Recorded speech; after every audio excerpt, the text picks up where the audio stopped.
Francisco Bay Area studios, KLOK proudly presents to you the prominent attorney Shaw Parole for the Shaw Parole Law Show, coming at you with over 50,000 watts of power.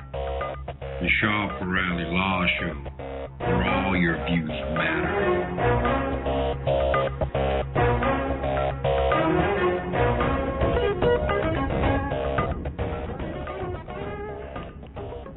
Hello everybody. Assalamu alaikum, Sastakar, Namaskar to all the listeners. This is Attorney Shah Parole for the Shah Parole Law Show, and we're live today. Today is May 24th, 2018, and we're going to discuss about immigration law and, of course, a little bit about debt settlement. And today I have on the board with me my good friend Michael. I never have a chance to really... Michael, everybody knows him now. He's been there for a long time, and I really thank him. I know him personally, and he's a very nice person, and he always helps me and makes things easy for me when we work on with the studio. So I wanted to say a special thank you to Michael, a shout out for him. And I wanted to also mention that anything I'm telling you today is my opinion. You should not act or refrain to act solely on the information provided. You should contact an attorney if you have any questions. For our new listeners, because I know now we have a bunch of new listeners, and just to let you know, my name is Shah Parole, and I am an attorney in the Bay Area, and the law firm, the Shah Parole Law Group. We are 3 attorneys and many paralegals where we work on immigration law and debt settlement. And most of the time we handle employment-based immigration. However, we also work on marriage cases, U visas, VAWA, you name it. So always feel free to call us if you have any questions. The number to the studio today is 510-657-1170, 510-657-1170. I think we already have a caller, but before I take the caller, I just wanted to let people know there are a lot of things happening on immigration. There's no way to really kind of digest all of them in one show, but we'll try our best to cover them as we have questions from our listeners. So let me take Raul. Raul, you're live on air. This is Shah. Hello? Hello? Hello? Michael, I think we lost Raul. Hello? Hello? Raul? Hello, can you hear me? Yes, I can hear you. Hello? Yes, can you hear us, Raul? Hello? Hello, sir. Can you hear me? I am not able to hear you. You're not? I'm so sorry. Hello, Michael. I don't know if we maybe... I think there is a problem with the line. Yeah, call back. I'm so sorry for that. Hello? Can you hear us? Raul? Okay, Hello? Michael, I think we might have to have Raul call back if you can let him know. And we will proceed with another caller. So I'm so sorry for that. As usual, when we do those live shows, we always have some kind of glitch, of course, because we're doing 2 telephone lines, so I apologize for that. And if you have any questions, feel free to call again, Raul. The number to the studio, 510-657-1170. 510-657-1170. Let me take the next one, and then we'll take Raul. This is Shah Parole. You're live on air. Hi, Shah. This is Kaushik speaking. I have a question regarding my visa. Yes, go ahead. So right now, I have an RFE on my current visa with my employer. And so I have got a new offer with a different company. And so what are the options that I have? So can I go ahead and take the offer, or do you suggest waiting for the RFE to get cleared and then proceed further? Exactly. It's a very, very good question. I wanted to talk about this, and I forgot last show. The thing is that it all depends on your case. What we are seeing is before you make a move, is it a new H-1B, or is it you have been on H-1B already? I have been on H-1 since last year. So there are 2 ways to do. 2 things might happen. If you don't answer the RFE, they will ask you a question on the next case when you do the transfer, because I have 2 cases like that where people came to me and then they get another RFE when they do the transfer. Why you didn't answer the previous RFE, right? And then by the time you explain, 2 things can happen. They might deny your case, especially if this affects your H-1B, the RFE. it affected your status, or they might even send the case. They might even send the case to consular processing. So the best advice, not advice, but recommendation I can give you is to usually answer that RFE, then move, because otherwise you might see yourself into a lot of problems. And if you want me to do a precise assessment, give me a call at the office, and I'll look at the RFE and I'll tell you what is the best course, because it's very hard in 1 minute to answer that. But the best is always to answer, then move, because it will come back, they will ask questions on that, and we are seeing this on a daily basis, okay? Call me at the office, 510-742-5887, and we will be glad to kind of do an assessment, okay? But if you don't want to do that, make sure you answer the RFE, then you move, okay? Let me take another caller, Michael. This is Shab. You're live on air. This is Shabra. You're live on air. Question regarding, so my parents are visiting me here in California. They have come here on B2.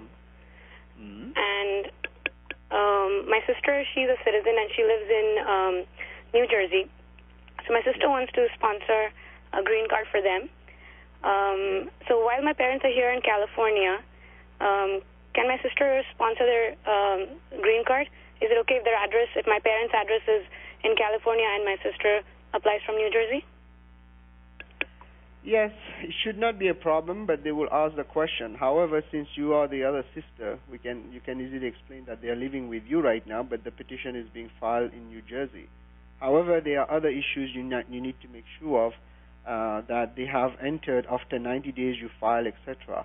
That's a different issue. But yes, to give you a short answer, you can file, but they will ask questions why you're living here. But this can easily be explained. It's not like they are anywhere else. They are just staying in the U.S., but with the other daughter.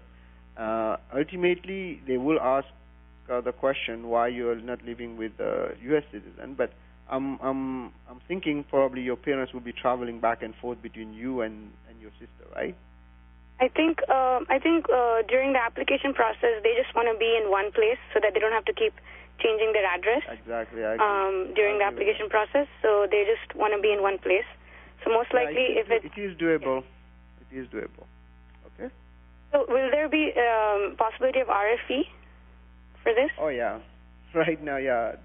Not on RFE, they will ask the question at the interview also, but it's not something which is illegal or wrong.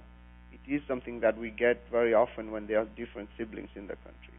But once you file, or if you need help to file, just give us a call. We'll be glad to help you.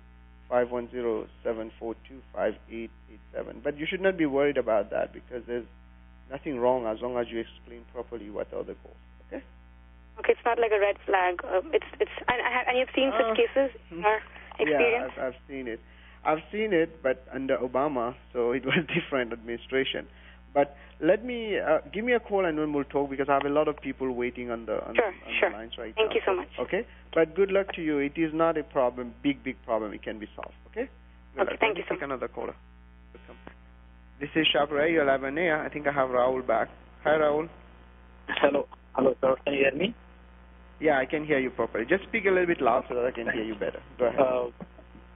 My question is regarding visa stamping in India. So my wife and my daughter, they are traveling to India, and they will go for visa stamping there. And as part of visa checklist of documents, the checklist, one of the documents is I-129, state to carry. Okay. And in that form, there is the arrival and departure date also mentioned for my wife as well as my daughter. So the date mentioned for my daughter is wrong in that I-129 form. They have mentioned the date same as my wife, whereas my daughter was not even born at that point of time. So, on what document are we talking about here? Which document? What are the arrival and departure date for my daughter? So she is just 11-year-old right now. Could that be an issue during visa stamping? It can be. It would be hard for me to tell you. First, I'm having connection issues for you. I can't hear you properly. But number two is, what kind of applications are they doing? H4 visa? Yeah, H4 visa. Yeah. Well, I think they will understand that this was a mistake. But who made the mistake? Was it you or the lawyer or USCIS? The lawyer. Okay, then they will ask questions. But since the H4 is applied independently, you can go there and explain. If there's any problem, then you might have to correct it here in the United States. But I don't think it would be a problem because it's kind of an immaterial error since she was not even born, so it should be okay. But I cannot tell you for sure unless I look how many places they put that, because if it is something that they keep repeating, then they might ask you hundreds of questions why you did that. But usually they understand that this was an immaterial error. If it is an immaterial error, it should be okay. But very hard to tell unless I look where they made the mistake. If it was on the I-139, it's probably only one place, right? Yeah, it is only one place. Okay, then I think you should be okay. Just apply for the H4, and if they ask you questions there, you can explain that this was a typo and an immaterial error. Most of the time, if you get a nice officer, they should clear her. If not, then you will have to go back to the I-129, amend it, then have an approval, then they will go for H4. But I'm pretty sure, I'll say, I cannot give percentages, but I'll say like above 80% chance they should understand this is an immaterial error. Okay? So just apply for that and put the right, and then ask the question if any was a mistake. Okay. I am worried if they get that 221G in India, and that will take a lot of time for them to come back. That's the only worry, sir. Yeah, there's no way to stop that now. The error is done. So you have two choices. Either you amend it here and wait on an approval again, or you go there and you wait. So the best is just to do it from there. As long as they know it was not done on purpose, it was a mistake, you should be okay. Okay? All right, sir. Thank you so much. Good luck to you, Raul. If there's any problem, give me a call at the office, 510-742-5887. And I think we don't have any callers right now. We got a bunch of callers calling at the same time. The lines are still open. The number is 510-657-1170, and we are live today. It's May 24th, 2018, and I have Michael with me on the board. And, of course, anything I'm telling you today is educational in nature. You should not act or refrain to act solely on the information provided. You should contact an attorney if you have any questions. So just now to move a little bit to what's happening on the immigration front. First of all the H-1Bs now have been selected. So if you don't get anything in the next maybe 1 week max, that means it's done. You have not been selected. So it's kind of sad, but we were expecting that to go around this timing. So end of May, it's usually then when we know. So at the same time, now people are asking the question, what do I do next if I didn't get picked up? Well, this is going to be a case-by-case basis, unfortunately. And a lot of people calling me and say, hey, give us some options. Well, it depends. If you're on a student visa, maybe you can go back on a student visa. And if you are on some kind of potential to get a non-profit cap exempt H-1B, which is open all over the year, you should look into that. If you're on OPT, there are all those issues coming with OPT. Be very careful, especially after August 9, things are going to get really tough for OPT. So be ready for that. Let me take another caller, Michael, and then we'll talk more about it. Hello, is this Kundu? Hello, Mr. Shah. Hi, Kundu. How are you? Good morning, Mr. Shah. So, you're doing very good community service, and thank you for your help. Thank you so much for your I keep listening to your show. It's really nice. So I have just one question. My wife, she is going to visit my friends in India, and she has the EAD and then the advance parole card, the combo card. So do you think any problem if she wants to come back from India? She has an advance parole card, right? Is it still valid? Yes, it's valid. No, advance parole doesn't get that much problems unless you have a problem yourself on your case here. As long as your company is good, your EAD is good, and your advance parole is good, and you're working within the parameters, most advance parole doesn't have that much problems as coming on a visa. So does she need to carry anything about my document, like my it would be good to carry a letter from your employer, whoever filed your I-45, and if there's any supplement J, that means AC-21, also carry that. But otherwise, no, it should not be a problem. But a letter of employment will be helpful. Always carry that, and a phone number who they can contact to confirm that you're still working and you're still. But the thing is that since AC-21, since the green card EAD is not the same as a visa, even there's no job, they cannot really deny her entry. All they will do is to make her enter and make her go for an interview or something most of the time. Unless there's some kind of crimes or something major, they won't really deny you entry under advance parole. That's why it's called a parole. Then they deal with you if they have problems. So I don't see any problem right now as long as her advance parole is good to come in. Okay? Actually, the phone, this connection has really problem today in studio. I cannot hear you. I can hear 10% of your voice. You cannot hear me? Oh, okay. I can hear 10% of your voice. Oh, okay. Yeah, I don't know what's the thing. Sometimes we get that depending where you're calling from, and then we are using a double system because I'm on the phone and you're on the phone, so that's why maybe he's doing that. Can you hear me right now? No, it's very, very, very, very low. I mean, okay, so this is what I'm going to do. Shut off your phone and I'll give the answer. Just put your radio on. Okay? Sure, Mr. Risa. Yeah. Okay. Thank you so much. Yeah. Okay, thank you so much, Kundu.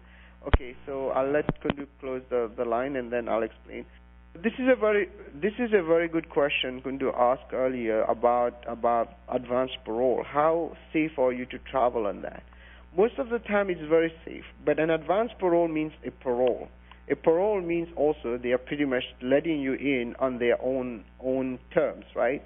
So usually advanced parole people don't get a problem at the airport unless the main petitioner or has some kind of problems on this case. So I recommend carrying with you a letter of employment confirming the employment, and then also if possible carry any kind of, if there was a transfer from one company to another under AC-21, there's a supplement J of the I-45, carry that also with you. So basically those are the two, and make sure you come on time. Don't wait the last minute to come. And that's pretty much it. And Kundu, if you need more help on that, give me a call, 510-742-5887. This is our office number. Let me take another caller, Michael. I think Sam is on the line. Hi, Sam. Hi, Sam. Hello? Yeah. Yes, sir. Can you hear me? Yeah. Yeah, perfect. Go ahead. What can I do for you, Sam? I have a question. I petitioned my kids in Fiji in 2008 to come here. So I got a letter. It says petition in 2008, but they have 2010 the thing was approved. Then how long it takes for them to come here? Are you a U.S. citizen? Yeah. Okay. How old are your kids? Oh, they're all married. They have kids there. I petitioned all of them in 2008. Okay. So it takes around 10 to 12 years. So it should be close right now. I have to double check the visa bulletin, but right now for Fiji it's going to take around 10 to 12 years. So which means from 2008 you're close right now. Maybe another 1 year or so. You have to they will contact you. Do you have an email on the system, etc.? Yeah. Yeah, okay, then they will send you an email, ask you to do a fee payment once the dates become current according to them. Then after that, there will be almost a 1 year of waiting usually. Then the case will go on. So I think you should be another 2 years or so to get cleared. It starts from 2008, eh? Yes, the counting starts from the thank you. date of 2008. Thank you, sir. Okay. Thank you. Okay, good luck bye. to you, sir. Okay, bye-bye. Thank you. Let me take another caller. I have Pooja online. Pooja, this is Shah. Hi, Pooja, this is Shah. Hello? Hello? Hello? Can you hear me? Hi, Pooja. Hi. Hello? Hi. I can't hear you. Sounds very low. So sorry, I don't know. Some calls are coming very clean, some are not. Can you hear me now? I'm sorry. Can you say again, please? Can you hear me? Yeah, kind of like very hardly. Oh, I'm so sorry. I can hear you. Go ahead, ask the question, and then I will answer. Then you put your radio on, and I'll answer off the line. Okay? Oh, that's better. Okay. Okay. So I have can you hear me? Sorry. Okay, can I go? Yeah, go ahead. I'm listening. Okay, I have siblings in India, and I want to file their immigration. So how long it will take? And my younger one have a 6 years old. So is that going to cover? Because there is, I think, I really don't know, but maybe age is 20 or 21 when they come with a family parent. So that is my question. It would be hard to tell at this point because those dates change, but probably yes, because it takes around 15 years to get it, and by that time the little one will be 21, and then you can subtract the time it takes for the I-130 to get approved under the Child Status Protection Act, and you will the time. So there's a big chance that the baby will be included, the 6-year-old. So we had to cut off because you had the radio on, and I know why, because of the issue we're having with the phone, so I apologize for that. But it will take, probably there is a chance that child can get in, but there's no way to really tell because the dates keep changing, okay? So I don't know if we have more callers right now, Michael. I'll take the other caller. So please let me know. This is Shah, you're live on air. Hey, Shah, this is Ravi here. I'm here in the U.S. I'm here in the U.S. Since almost 15 years, and on H1 still waiting on a Eb2. My daughter she's in college, and I plan to go back to India. So if I plan to go back to India, like I just want to transfer her from H4 to F1 visa. Will that have any issues when we file for the green card coming soon? Okay, very good question. No, it doesn't have an issue on the green card, but the green card, the I-130 petition can have an issue on the F1. Usually they don't do it for kids, but by law, since she might be kind of a dependent of yours, she might have this. But I don't think she's even a dependent anymore, because how old is she right now? She's 20, so she'll be turning 21 next year. Okay. So before that, I just want to put her to good status. Okay. Yeah, then it will not be a problem, but she won't get the green card probably, because by the time you get the green card, she will be above 21. So you don't have an adjustment of status file, right? And so like in case I'm expecting within 1 year, so... Okay. So if in 1 year it comes, then yes, she will get it. It won't be a problem. Then you can just make her jump. But at this point in time, I don't think it will be a problem on the student visa. But the student visa will not affect the green card, if that's the question. But the other way around, they might make some issues on I-214B, immigrant intent. But I've never seen them doing it in practice, although they can. So at this point, I think you should be fine in terms of your green card. The F1 will not affect the green card. You feel like transferring from H4 to F1 will have issue?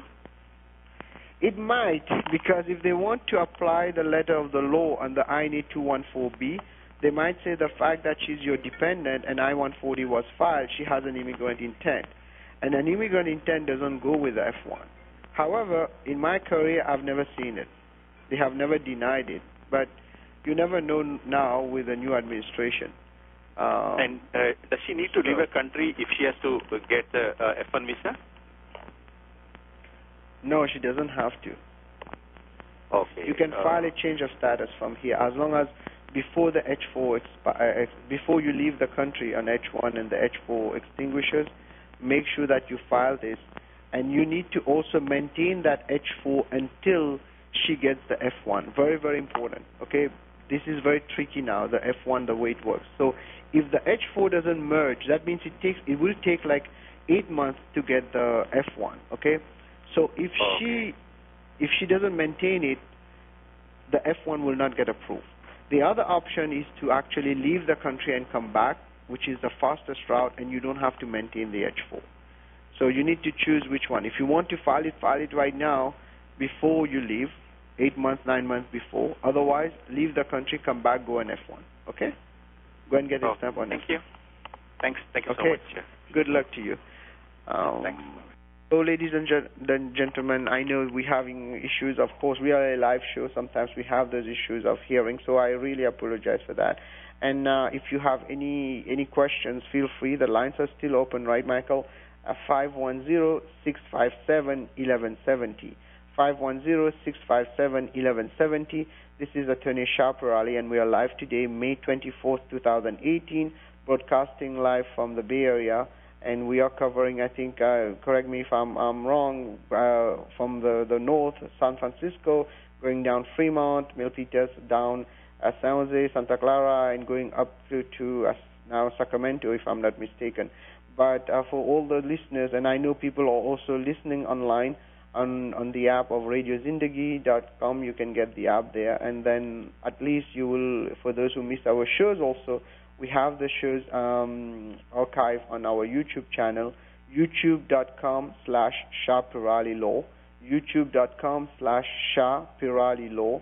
Please subscribe to it, and I also update things on that. So sometimes when I'm not on the radio, I don't have time to write an article, I will always kind of make sure that I update things there. So it's not really kind of directly. Sometimes people miss the calling, etc. So feel free to call our office, 510-742-5887. We can do a personal consultation, which might be better for you. Let me take another caller. I think Mina is on the line.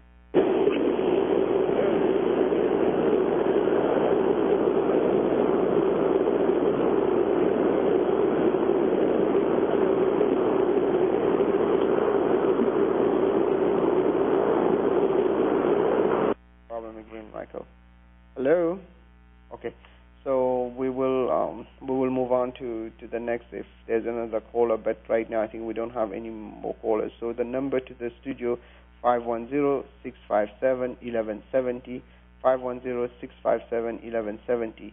And we were talking, of course, about all the issues we are having right now, seeing people who didn't get picked up on the H-1B.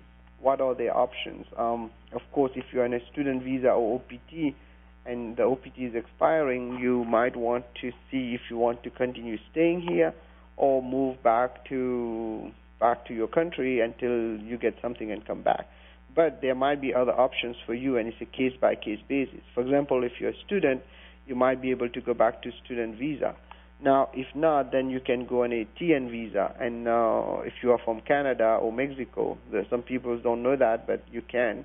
And also, you might be eligible. One visa which is interesting and which is not really something I really like, but is called the J visa. The J visa is a student exchange visa. The problem with it is subject usually to what we call the 2-year residency. Once you complete it, you have to go back. There are many companies now, not many, few companies that are offering those visas through another company. So it is something that you might want to look into. I think we have another caller, right, Michael? Let me take the other caller. This is Shapira. You're live on air. Hi, Mandar. Who? Hi, Mandar. Hey, morning, Shah. Morning, sir. How are you? Good. I'm doing good. I have a quick question regarding hypothetical situation. My 140 is approved. I'm waiting for 485. I'm just talking about if my 485 gets approved, all the documents that we need, one of that is the birth certificate in English. Unfortunately, the city I was born in, they do not give birth certificates in English. My birth certificate is in Marathi.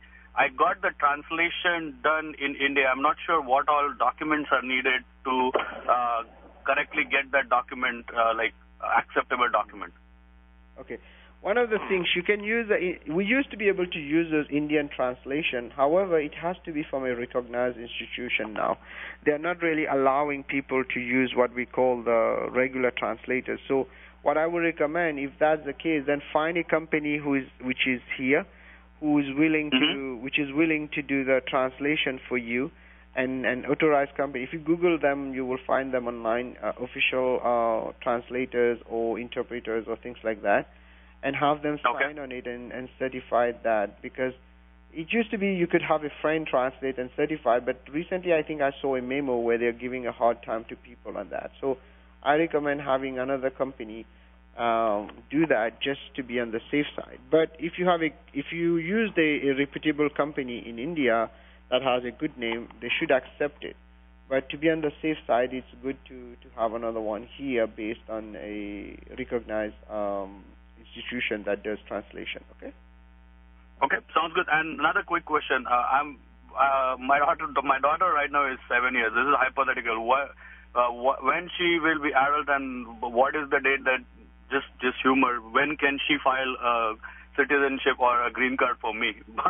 I'm just hoping that it won't happen. Yeah. 21, bro. 21. And 21. Okay.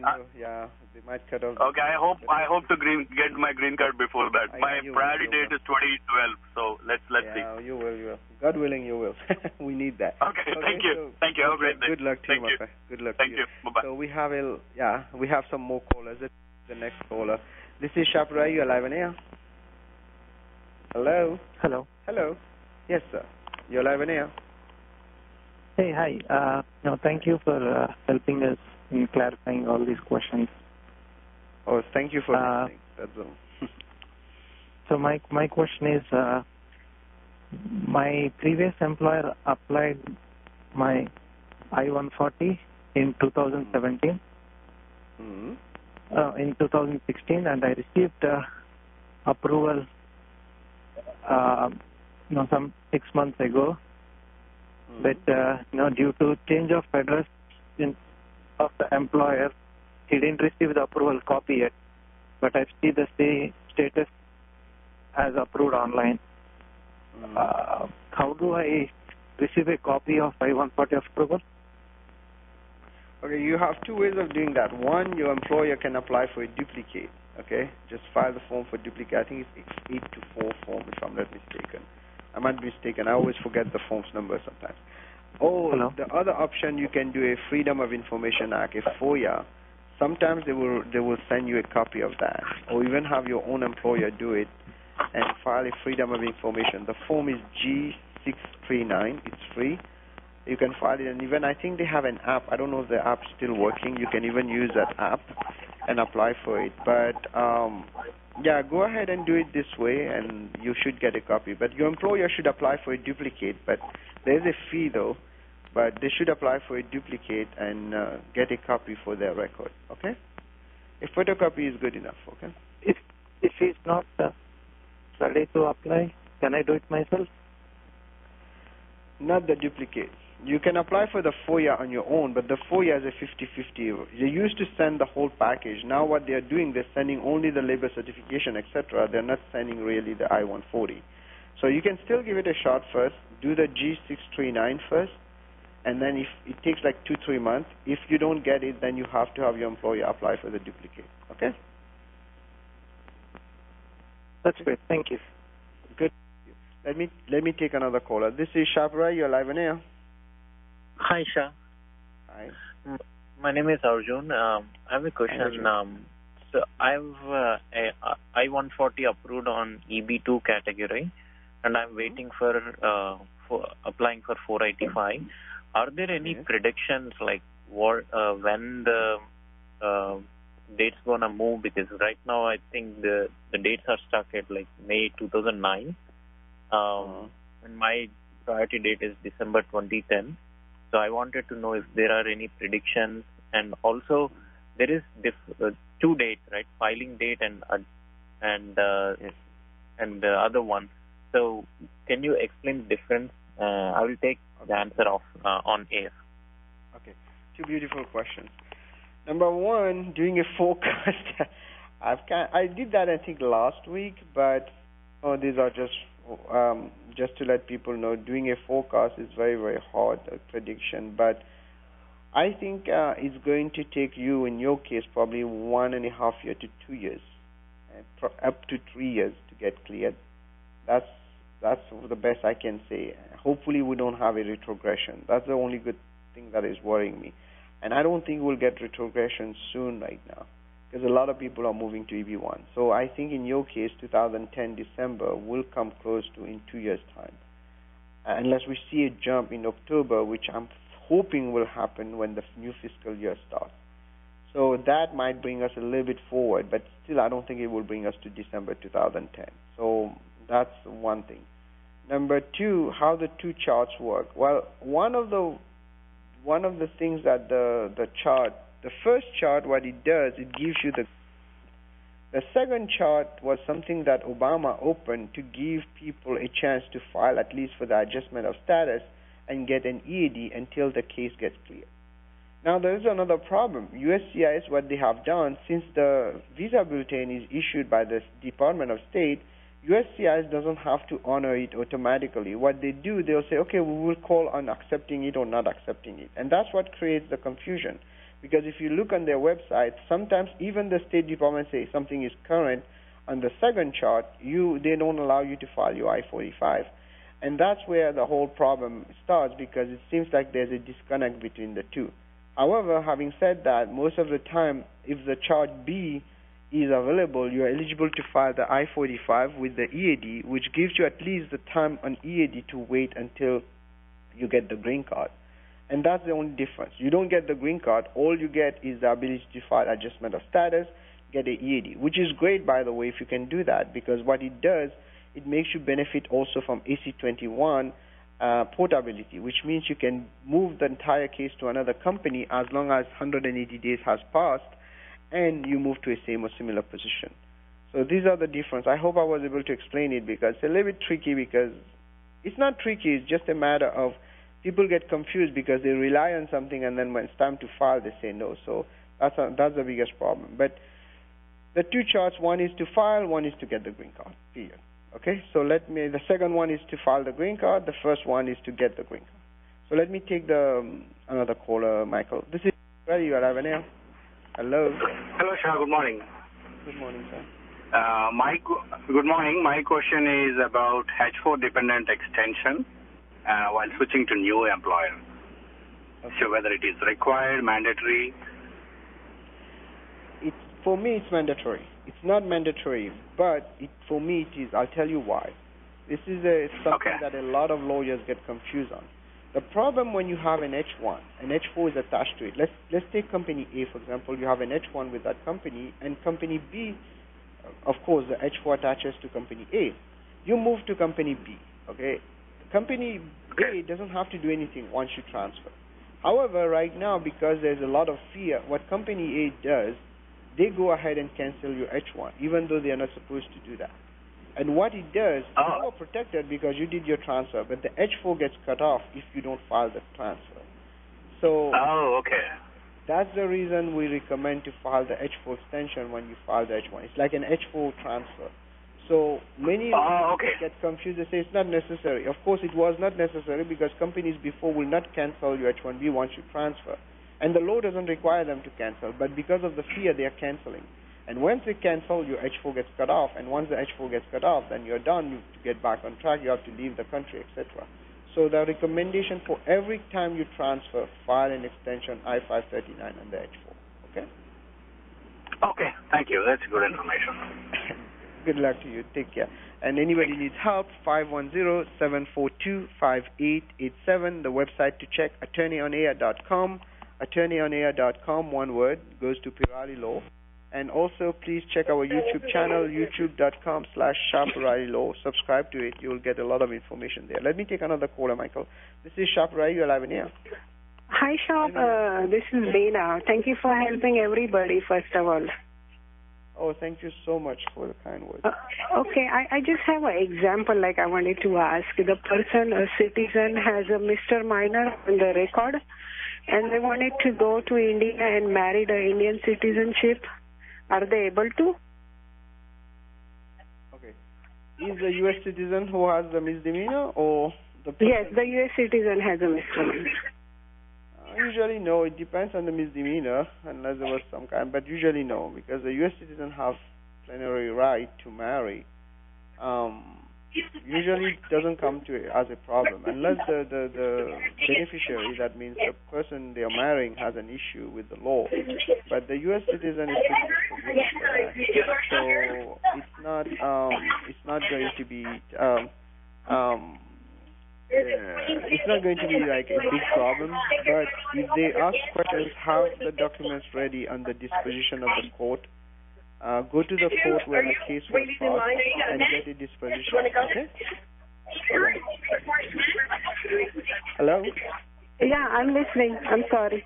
I'm listening. Well, it's it's not necessary, but to be on the safe side, you can go to the state court where there was a conviction, ask them for a certified copy of the conviction, and just in case they ask for it, they can show it. But usually, the is not under the radar unless he has committed some fraud in immigration, etc. Okay. Okay. Thank you. Good luck to you. Good luck. I don't know if you have more callers right now, Michael. I don't think I can take more callers, so I apologize for that, and I know we won't be taking more callers right now, so I'm going to talk a little bit about something else. And, of course, if you have any questions on immigration, feel free to call our office, 510-742-5887. And the other thing that we help on is what we call debt settlement. And this is becoming more and more popular now because of the situation happening. A lot of people don't want to stay in America because they don't feel safe, etc. So they have debts and they don't know how to pay it because their income, they won't be able to pay their credit cards or things like that. So what we can do, we can help you kind of settle those credit cards, get rid of them so that you don't have a huge debt on your head when you leave and if you want to come back. And one of the ways to do that is called a debt settlement. What is a debt settlement? Is a negotiation between us and the party you owe, and we negotiate the debt and make it go to a fraction of it. So what it does, for example, let's say you 100,000 on a few credit cards, we can negotiate and bring it to a fraction of this value, maybe 20,000, maybe 15,000, whatever we negotiate for you, and that avoids you a bankruptcy. And also down the road to ultimately once you finish settling, you can rebuild your credit after that. So things like that, we can do it for second mortgages if the house is underwater. Unfortunately or fortunately, most houses are not underwater. So you should be fine, but still we are able to do that. Also, we can help you for judgments, right? So for example, someone sued you and they won a judgment and now you owe money. Once they get a judgment against you, it becomes a problem because that means they pretty much can file a writ with the court and they will be able to put their money, their hands in your pocket. For example, they can levy your bank account, they can garnish your paycheck, they can pretty much also put lien on your property. And that's the part which is very scary, the lien on the property. Suddenly, when you're selling the property, you find a lien on it. So make sure that you do pay those guys, and one of the ways to pay them if you don't have the means is to make a settlement deal with them. And what I'm talking about settlement deal, I'm not talking about what we call consolidation. It is what we call completely settlement. That means basically we make a deal, you pay one time and you're done. So you can check more about that on the blog, yourdebtsettlementattorney.com, yourdebtsettlementattorney.com, and you can get more details on that, or call our office, 510-742-5887, 510-742-5887. And to recap today, we didn't have a chance to really talk about, we had a lot of callers, and I wanted to thank you all for listening, and I apologize again for sometimes our technical issues, but that's what happens when we do show live. And but I want to give a hats off to Michael for handling those. And also to let people know things, another thing that a lot of people are trying now is Eb1. Eb1 is a very good option, especially Eb1A, where you don't need an employer to file for a green card. So I highly recommend that you give us a call, and if you need help on Eb1. Eb1 are for people who have outstanding or extraordinary abilities. And you can check on our website at attorneyonair.com on Eb1, attorneyonair.com. We can help you. Sometimes people don't fit in the profile of publications, etc. We can still work it out if you have something outstanding. So give us a call, let us do an assessment. Eb1 is really good, and I'm very, very proud of the team for getting a bunch of Eb1 approved. And also to make sure that it happens, we can do a double check, me and Sharif, to tell you if we can do that. So, ladies and gentlemen, now if you need any help, of course, feel free to call our office, 510-742-5887. Check the website, attorneyonair.com or yourdebtsettlementattorney.com, and we will be able to cover. We will be glad to help you. And anything, again, I told you today is for educational purposes only. You should not act or refrain to act solely on the information provided. you should contact an attorney if you have any questions. And you can check our YouTube channel, youtube.com/SharpRaliLaw, if you missed the show. And we will close here, and then we'll be back next week from 10 to 11. So I'll let Amit continue. Amit,